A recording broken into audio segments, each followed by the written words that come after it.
So we have these beautiful weekends in Puerto Rico, and since we flew so much, stewardess came to be our next hunting place for women, stewardess. New York was a big place for stewardess from Pan American staying, and we always had a big feast with the stewardess.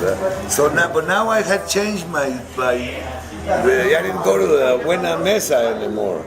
I was an elegant guy, so the Palm Court from the wonderful from the Plaza Hotel. That's where I used to go, to the Palm Court, and all my had exclusive friends from Radcliffe, from Sarah Lawrence, Finch. Finch is a great finishing school in Manhattan, only very, very rich people. And since my father was director of Basic Resources, a mining company here, which only millionaire people were there, like I told you, Semenenko, the owner of the Pierre. I was friend of the Aldrichs, which the Aldrich is Aldrich Rockefeller. So I had really good, I was in a good big leagues, man, and I fucked up later. So anyhow, I tell here how I was always bad at school, but always kept sports, always the gyms and everything.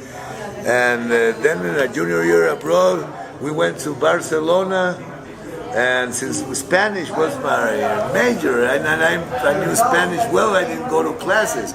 We rented, with Bobby Odas, the tennis player, a house in Tosa de Mar.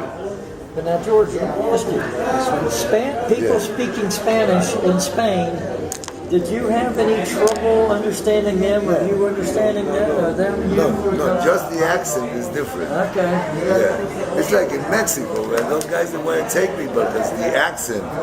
But you're right, like here, if you speak a Spaniard immediately, we know he's not Guatemalan, like a Spaniard.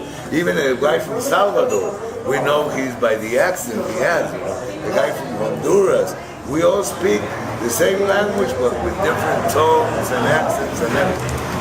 So there I met Steve Hecht was his name. He was studying in Colombia, that's when I came back from Europe. And he was getting his master's in business administration and was a Jew. He's a millionaire Jew from also Golden Oaks Country Club and this big. And he was the dealer, used to sell the weed in Columbia University. That's more or less how things started with that way. And he made very good money selling weed. Not only was he a millionaire, but he didn't get any money from his parents or anything anymore. Now this guy, Steve Hecht, lives here in Guatemala. Yes, I brought him down since that time because he would buy his weed in Harlem. So then I said, hey, Steve, in Guatemala, weed is really cheap and everything. Why don't we make an exploratory trip to Guatemala and see if we can import marijuana from Guatemala to America, and you get your weed much better quality weed and cheaper.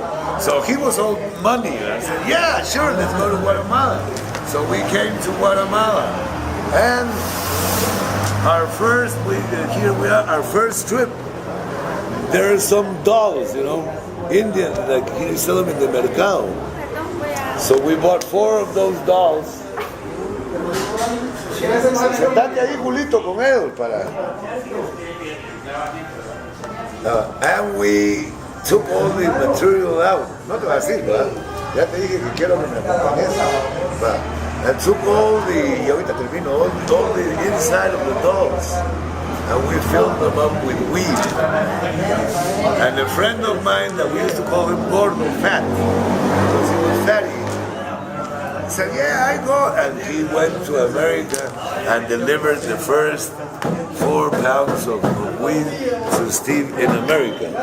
When he came back from America, he brought 5,000 purple haze acids. And that's how everything started with the shit. Steve, since he was a big millionaire, He came back and we got a mining concession. And we opened up a bar in Zone 9. Very elegant. It used to be I'm going to called- pause it so she can talk to you real quick.